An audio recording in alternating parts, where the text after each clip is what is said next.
अस्सलाम वालेकुम स्टूडेंट्स, आवाज आ रही है आपको? जी सर, आ रही है। वालेकुम सलाम। यस सर, आ रही है। आज ये कर्सर भी हो रहा है आपको या नहीं? जी सर, शो जी हो सर, रहा शो हो रहा है सर।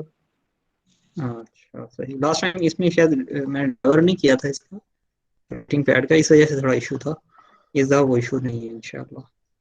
अच्छा, मेन टॉपिक हमने पढ़ लिया, बस ऐसी चीजें हैं जो हमने बस गो थ्रू करनी है। ये तो मैंने आपको पढ़ा दिया था, ये यहाँ तक हम पढ़ चुके थे। और ये फार्मूला था क्या? Formula tau over R is to T over J is to G phi over L. It should be phi and phi is angle of twist. यहाँ तक हम कर चुके थे। आज हम इससे आगे बढ़ते हैं।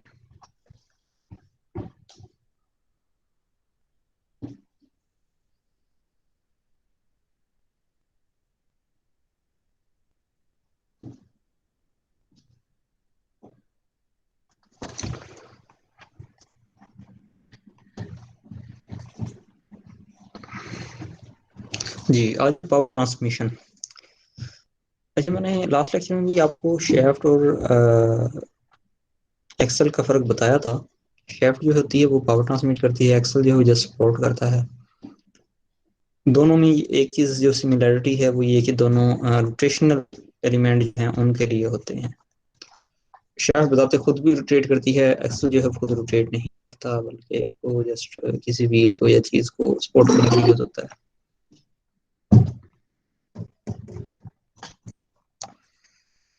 स्टूडेंट्स अपने रोल नंबर मुझे चैट सेंड कर देना, वो एज अटेंडेंस यूज हो जाएंगे।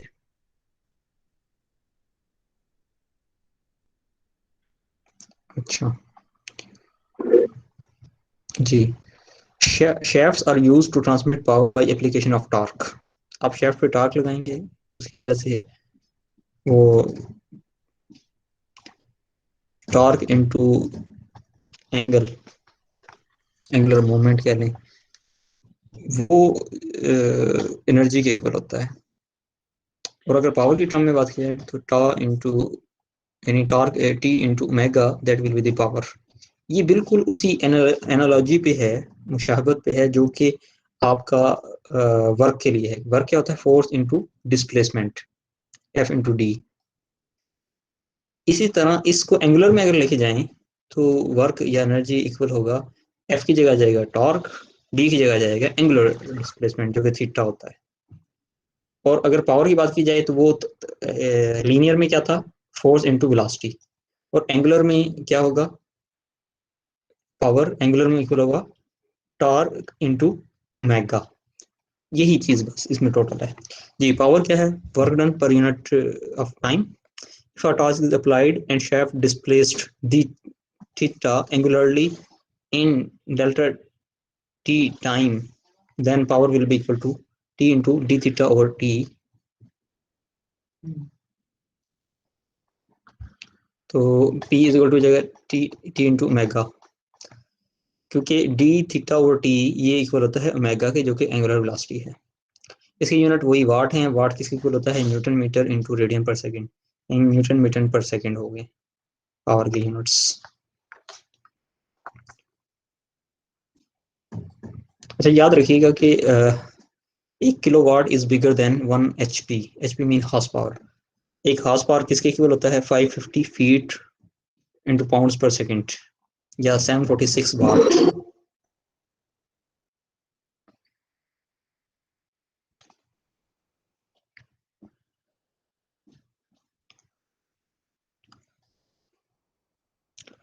अच्छा जी, तो अगर machinery frequency is often reported, frequency की टर्म में अगर बात की जाए तो फ्रीक्वेंसी होती क्या है? नंबर ऑफ रेवोल्यूशन पर सेकेंड या नंबर ऑफ साइकिल पर सेकेंड। ये हर्ट्ज होता है इसका यूनिट। 1 साइकिल पर सेकेंड को 1 हर्ट्ज कहते हैं।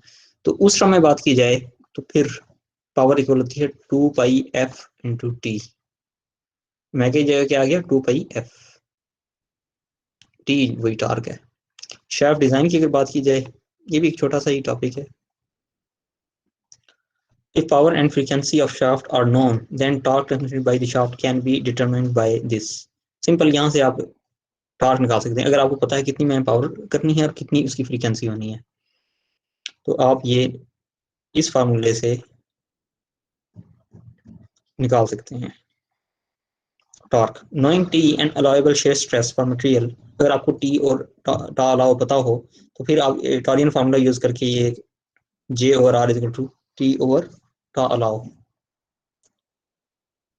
और यहाँ से आपके पास जे जो है वो सॉलिड अगर हो तो उसके लिए होता है, सॉलिड शेफ्ट हो तो उसके लिए होता है पाई बाई 2 इंटू आर की पावर 4। ये जरा 4 है, पावर 4 है। और हालो के लिए, हालो शेफ्ट के लिए जे होता है pi by 2 into R not R outer की पावर 4 माइनस आर इनर की पावर 4।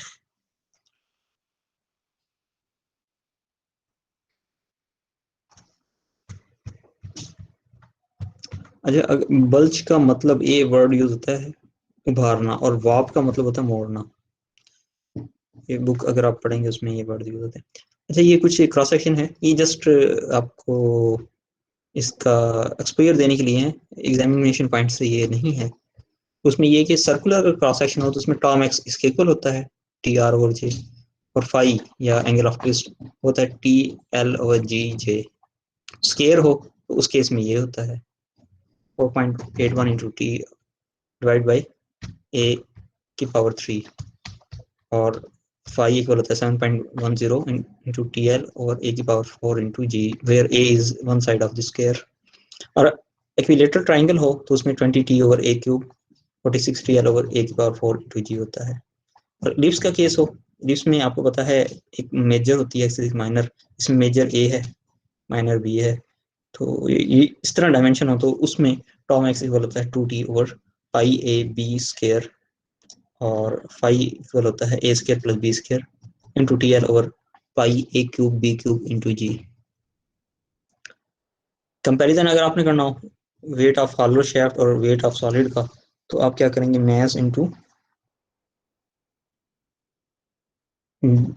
वेट का मतलब m इंटू जी होता है, जी कैंसिल आउट, मैस आ जाएगा, मैस में फिर अगेन वॉल्यूम इंटू रो, अगर फर्ज करें उसकी रो कांस्टेंट है दोनों की, हॉलो और सॉलिड एक ही मतलब मटेरियल के बने हुए हैं, तो उसमें आप देखेंगे कि वॉल्यूम जो है वो फिर इसमें फर्दर एरिया में चला जाएगा, और आखिर में ये मतलब उसकी रेशो बन जाएगी। If equal torque is transmitted by solid and hollow then, ये आप फार्मूला लगाएंगे, और इस फार्मूले में आप क्या करेंगे, वही टॉरियन फार्मूला लगाएंगे, लेकिन उसमें आप क्या करेंगे, टॉर्क इक्वल रख देंगे दोनों के, और फिर फाइंड कर लेंगे जिसमें शेयर स्ट्रेस की वैल्यू, मैक्सिमम शेयर स्ट्रेस की वैल्यू कम आएगी वो ज़्यादा स्ट्रॉन्ग होगी। If two shafts carry equal length wait and same torque, अगर दो शैफ्ट हैं उनके वेट इक्वल हैं, लेंथ इक्वल हैं, वेट और टॉर्क इक्वल वो कैरी कर रहे हैं, देन वो शाफ्ट स्ट्रॉन्गर होगी जिसमें शेयर स्ट्रेस कम प्रोड्यूस हो रही होगी, जिसमें शेयर स्ट्रेस कम प्रोड्यूस, क्योंकि शेयर स्ट्रेस बिगाड़ पैदा करेगी ना, तो वो कम होगी। अच्छा, इसी तरह बुक में टॉपिक इन इलास्टिक का है, जब इन इलास्टिक टॉरियन की बात होती है तो वहाँ हम इंटीग्रल का सिंबल यूज कर लेते हैं, बस इतना फर्क पड़ता है उसमें। बाकी डेरिवेशन में देखें वो थोड़ा सा ज़्यादा फर्क पड़ता है, लेकिन फार्मूला वाइज बात की जाए तो सिर्फ इंटीग्रल का फर्क पड़ता है। इसमें अगर आपको कोई क्वेश्चन है तो पूछ लें, आई थिंक ये सिंपल फार्मूलाज हैं और आपको इसमें कोई इशू नहीं होगा। Have you any question?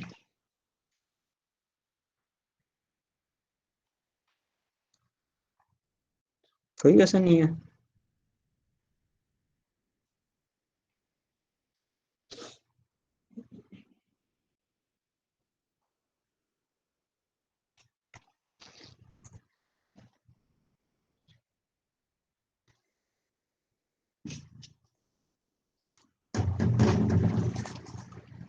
Force content की बात की जाए, stress, strain, tension, Poisson ratio, creep, fatigue, thermal, centroid, parallel axis theorem, beam, tip types, shear and bending force diagram, ये हम सब पढ़ चुके हैं।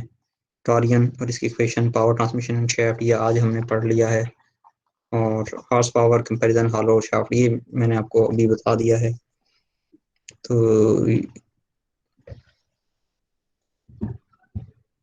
मैक्सिमम चीज़ें कवर हो चुकी हैं। Yes sir. बाकी ये थिन एंड थिक, ये प्रेशर वेसल जो है ये हम नॉर्मली इसमें पढ़ते हैं मैकेनिक्स ऑफ मटेरियल 2 में, तो ये हम उसी वक्त कवर करेंगे। ये वाला जो है ना टॉपिक, ये वाला एक ये टॉपिक में इसलिए नहीं करवा रहा कि ये हम उसमें कवर करेंगे। तो बाकी में यहाँ से अपनी क्लियर है। बाकी एक टॉपिक है वो इसमें शायद मैंने नहीं लिखा, लेकिन वो मैं आपको थोड़ा सा टच दे देता हूँ, वो नेक्स्ट में भी यूज होगा, आप याद रखिएगा। Okay sir. वो टॉपिक ये है स्ट्रेन एनर्जी का ना। जब आप एक बॉडी पे लोड अप्लाई करते हैं तो वो डिफॉर्म होती है। अगर कोई लॉस ना हो एनर्जी का in the form of heat या साउंड, ठीक है, तो फिर जो आप उस पे वर्क करते हैं वो सारा सारा स्ट्रेन एनर्जी के तौर पे स्टोर हो जाता है। तो इस strain energy when loads are applied on a body they will reform the body provided no energy is lost in the form of heat, then all the external work done by loads will be converted into internal work called the strain energy। ठीक है, provided that no energy is lost in the form of heat then all the external work done on the body will be converted into its internal work and that will be called as strain energy। This energy is stored in the body and is caused by the action of either normal shear stress, मतलब जिसकी वजह से भी internal आएगा वो या फिर normal से आ सकता है या शेयर से आ सकता है, दो ही टाइप है, तो ये किसी की वजह से भी हो सकती है। अच्छा, strain energy caused by normal stress.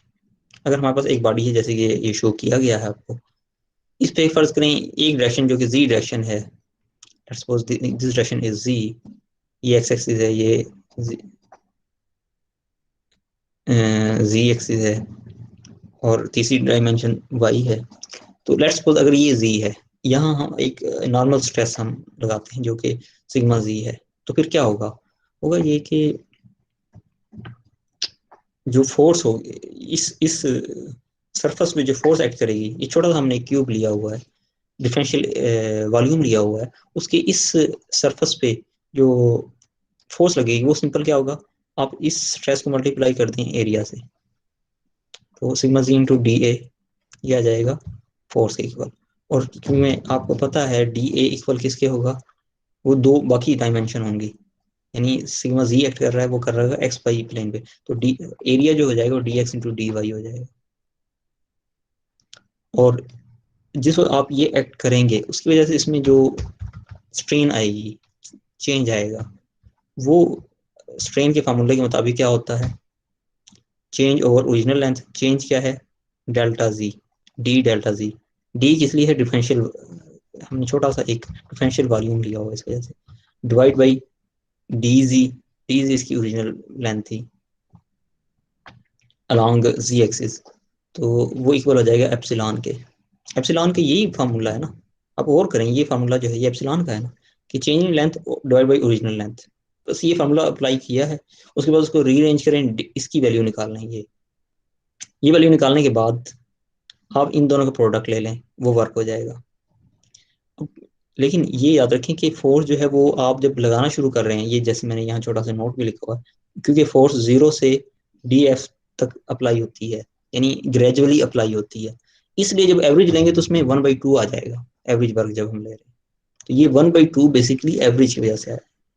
बाकी वर्क होता क्या है, इन दोनों का product, force into displacement, displacement हुआ है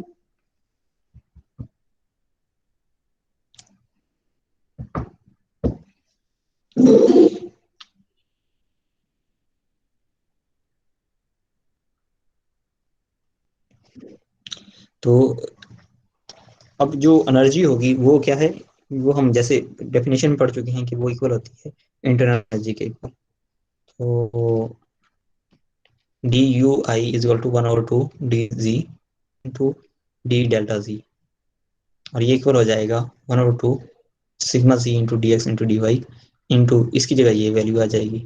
इन दोनों को अगर फर्दर लिखेंगे तो ये वैल्यू बन जाएगा d x into D Y into d z, ये डी वी बन जाएगा। बाकी जो सिग्मा जी इंटू एप्सिलॉन जी ये आ जाएगा। ये था एक डायमेंशन में। अगर हम इसको इंटीग्रेट कर दें ओवर द होल वॉल्यूम, तो तो क्या आ जाएगा, इंटर यू, ये डी की बजाय सिर्फ यू आई आ जाएगा इंटरनल एनर्जी, और वो इक्वल हो जाएगा integral of sigma into epsilon by 2 into d V, और वो इक्वल आ जाएगा U I is equal to sigma square over 2 into d V डायर होल वॉल्यूम। हमने यहाँ से एप्सिलॉन, ये हुक्स लॉ का जो फार्मूला था, इसमें से एप्सिलॉन की वैल्यू यहाँ पुट कर दी, तो ये वैल्यू आ गई। तो बस मैं यहाँ तक, बाकी जो टाइप्स हैं ये भी हैं, तो एक नज़र दिखा देता हूँ, लेकिन वो आपके सिलेबस का पार्ट नहीं है।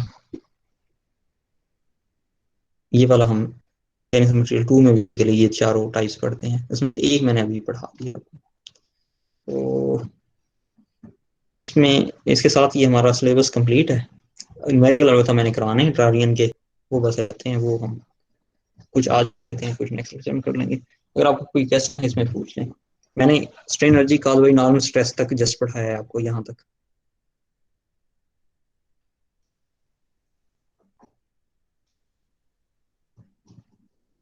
ठीक हो गया।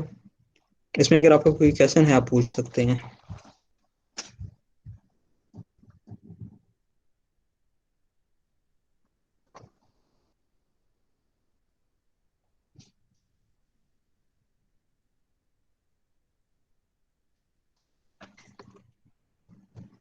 ये पूछें।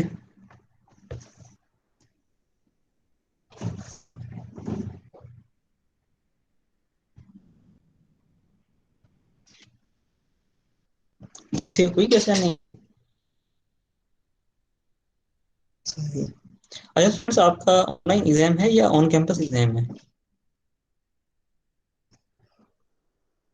अब उसके बारे में कंफर्म नहीं है सर। नोटिफिकेशन के साथ तो नहीं है मेरे पास, अभी तक कोई सर इसका आइडिया इस नहीं बात का है। तो वेट कर रहे हैं, ये भी तो कंफर्म नहीं हो रहा हमें कि ऑनलाइन है या ऑन कैंपस है। आप लोगों की अगर विलिंगनेस पूछी जाए तो आप लोगों की क्या विलिंगनेस है? सर हमारी विलिंगनेस यही है कि आज हम यूनिवर्सिटी गए थे और पूरी यूनिवर्सिटी हमारी क्लास की जो लिस्ट लेके गए थे, उसमें सर हर बच्चे ने ऑनलाइन पे ही टिक किया था। अच्छा, आप लोग ऑनलाइन देना चाह रहे हैं? Yes sir. जी सर ये हमारी क्लास का नहीं, पूरी यूनि का ही है सर, सब ऑनलाइन देना चाहते हैं। हाँ ठीक है, लेकिन ये है कि उसमें फिर अगर सेम आ जाते हैं पेपर, तो यानी एक क्वेश्चन है उसका कंटेंट तकरीबन सबका ही सेम है, तो उसमें सबके मार्क्स सेम होने चाहिए, डिफरेंट होने चाहिए? ऑफकोर्स सेम होंगे। सबको बी मिलेगा सर। बिल्कुल। सबको भी मिलेगा। ग्रेडिंग ठीक नहीं है। थोड़ा सा इशू आएगा। वैसे लास्ट टाइम जो हमारे एचओडी थे, उन्होंने ये कहा हमें थ्योरी के सब्जेक्ट के लिए कि वाइवा लें, मैंने फिर वाइवा लिया था। नंबर 70, आप कुछ कहना चाह रहे हैं?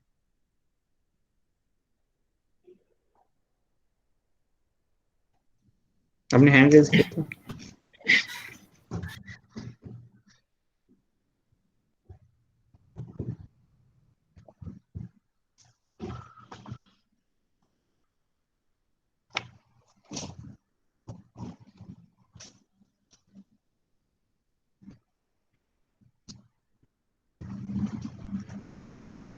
अच्छा सही। तो मैं ये बता रहा था आपको कि लास्ट टाइम जैसे ऑनलाइन हुई थी वैल्यूएशन, हमने साथ में वाइवा लिया था, और वाइवा लेते हुए अजीब फील हुआ कि स्टूडेंट्स को बड़े इजी इजी क्वेश्चन नहीं आ रहे थे। मसलन अगर फर्स्ट करो मैं आपसे ये पूछूंगी स्ट्रेस क्या है, इसकी टाइप्स क्या हैं, इसके सिंबल क्या हैं, और स्ट्रेन, तो वो उसी में कंफ्यूज हो गए थे। स्ट्रेस को स्ट्रेन और स्ट्रेन को स्ट्रेस वो बता रहे थे, तो बड़ा अजीब उनका वो था। जो यानी बेसिक जिस पे ये सारी मटेरियल की इमारत खड़ी है, वो इसमें ही वो फंस गए थे। तो वाइवा तो फिर होना चाहिए बिल्कुल। देखते हैं क्या होता है। एक वो हो सकता है उसके थ्रू कुछ ग्रेडिंग ना डिफरेंट हो जाती है। बिल्कुल हाँ जी सर, उसी की बेस पे होगी फिर ग्रेडिंग कुछ। ऐसा तो फिर सबका पेपर सेम हो जाता है ना ऑनलाइन के पेपर में। ये इशू था। तो अच्छा, ये अगर ऑनलाइन होता ना तो कैमरा ऑन करके था ना आपका इन्विजिलेशन, उसी तरह होगी। जी सर, लास्ट टाइम जैसा था। एटलीस्ट उसमें ग्रुप तो नहीं बनते ना, बाकी चीटिंग तो हो भी सकती है जैसे वैसी चीज तो ऑनलाइन। अच्छा जी, अब हम चलते हैं जरा अपने न्यूमेरिकल्स की तरफ जो कि टॉरियम से मुतल्लिक थे।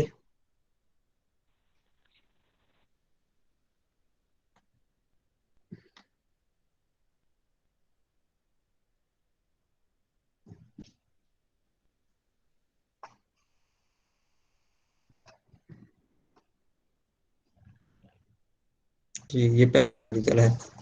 दी- जी है क्या ये the solid shaft and tube shown, tube का मतलब ये है वो उसके दो रेडियस गिवन होंगे, एक इनर एक आउटर, जैसे कि आप ये देख सकते हैं फिगर में 75 mm इनर है और आउटर है 100, इसमें टोटल सॉलिड है वो 100।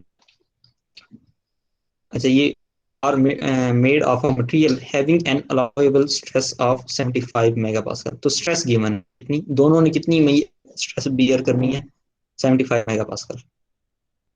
Determine the maximum torque that can be applied to each cross section, तो अगर ये स्ट्रेस एक्ट कर रही हो ने निकालना है टॉर्क।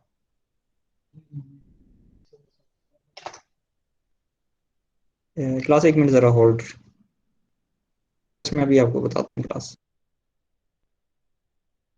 Okay sir.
हाँ जी।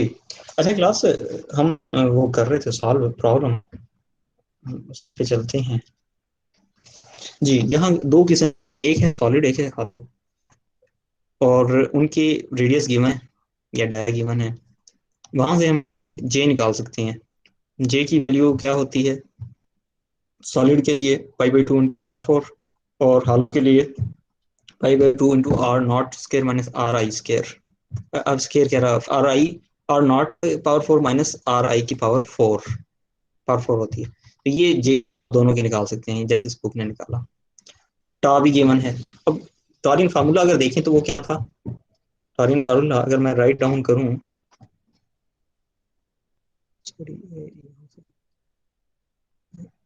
हाँ जी, वो था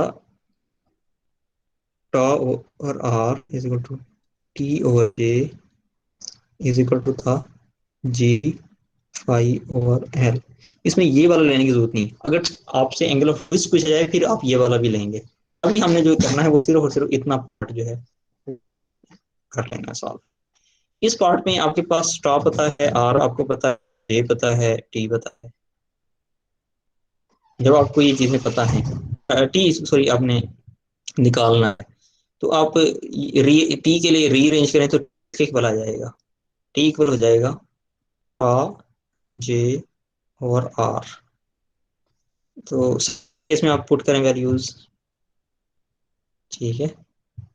और हालो, अच्छा ये आर जो होता है ये जब हालो हो तो उस आउटर लेते हैं उसका, हालो के केस में आउटर लेते हैं, जैसे यहाँ 1.1 दोनों के वो दिया है, चाहे वो हाल है यानी आउटर लेते हैं हम।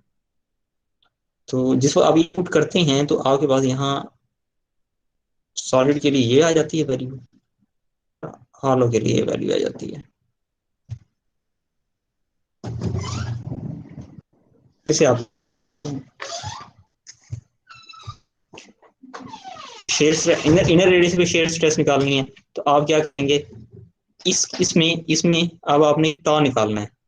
पहले तो हमने टॉ गिवन 75 था जो आउटर पे मैक्सिमम था, अब हमने अंदर निकालना है, तो वो आप ये कर सकते हैं, वो आ जाएगा 56।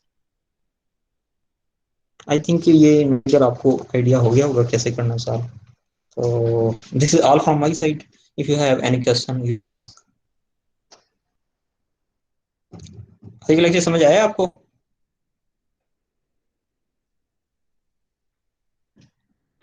सर ये काइंडली ये क्वेश्चन थोड़ा पूछो, पूछें, क्वेश्चन पूछें। ये थोड़ा रिपीट कर दें सर। रिपीट करो, मैं भी रिपीट कर। अच्छा ये जरा मैं डालूं थोड़ा, ताकि आप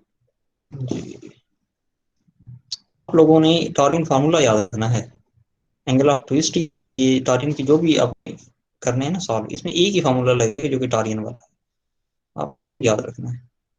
दोबारा इसको कर देता हूँ रिपीट आपके। अच्छा क्लास हमारे पास ये है, इस क्वेश्चन में टॉ ये है, टॉ कितना है 75, ठीक है, मेगा पास्कल उसकी यूनिट है। इसके अलावा रेडियस गिवन है, यानी सॉलिड के लिए रेडियस है 0.1, तो इसके अगेंस्ट जे भी आप फाइंड कर सकते हैं सॉलिड का। और अगर हाफ की बात करेंगे तो वो आर नॉट और आर आई भी पता है। आर नॉट कितना है ये देखिए 100, उसको 1000 पे डिवाइड करेंगे 0.1 मीटर बन जाएगा, और आर आई जो है वो 0.075 बनेगा, ये मीटर्स में बन गया। जब आपको ये पता है तो इसके अगेंस्ट आप जे हालो भी फाइंड कर सकते हैं। जे हालो का फार्मूला ये है, ये लिखा हुआ है, जे सॉलिड का फार्मूला 5/2 इंटू पावर 4, वो आप निकाल सकते हैं, ये भी आ जाएगा आपके पास, ये भी आ जाएगा। ये वैल्यूज आपने कैलकुलेट कर ली। अब आता है इसके बाद टारियन फार्मूला। टारियन फार्मूला क्या कहता है, वो कहता है tau over R is equal to होता है टी ओवर जे इक्वल होता है जी आई ओवर एल। इसमें से जी आई और एल उस वक्त आएगा जब एंगल ऑफ ट्विस्ट का जिक्र हो, उसका जिक्र नहीं है तो हम सिर्फ इतना पार्ट ले लेते हैं इसका, टारियन फार्मूले का सिर्फ इतना पार्ट। इसमें हमें सारी चीजें गिवन है, सिर्फ टी नहीं पता, तो टी निकालने के लिए इसको रीअरेंज करना है। ये जे इधर से आ जाए तो ये बन जाएगा टा इंटू जे ओवर आर। अब सब है ना, आर आपको पता है, टा भी पता है और जे भी पता है। देखिए टा यहाँ से पता है, आर आपको पता है, तो आप दो कर लेंगे, एक दफा आप सॉलिड के लिए फाइंड कर लेंगे और सॉलिड के लिए आप ये निकाल लेंगे, टी निकाल लेंगे जिसमें जे एस यूज होगा, ये आपको पता है। और यहाँ से आप निकालेंगे क्या, टी फॉर सॉलिड, उसको टी एस कहते हैं, ये आप निकाल देते हैं ये फॉर्मूला लगा के। दूसरे हालों के लिए क्या करेंगे, यही फार्मूला यही रहेगा, बस ये कि यहाँ अगर आप देखें तो ये टी हालो कह दें, ये टी ट्यूब कह दें। तो आपको पता है 75, जे आपने निकाल लिया होगा इसके लिए यहाँ से ये वाला, और आर आर इसका आउटर होता है वो 0.1 है, तो ये आप करके टी टी यहाँ से आ जाएगा, टी ऑफ ट्यूब जो आप निकाल लेंगे, दोनों का कंपेयर कर लेंगे, जिसकी जो ज्यादा टार्क भी कर सकता है वो स्ट्रॉन्गर है, ठीक है। Thank you sir. And more clear है?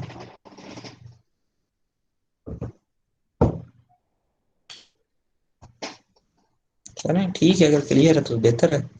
तो ये कौन स्टूडेंट है जो अब ऐड हो रहा है? यानी हो अपने रोल नंबर मुझे चैट में सेंड कर दें, तो उसके बाद फिर मैं क्लोज कर देता हूँ लेक्चर को।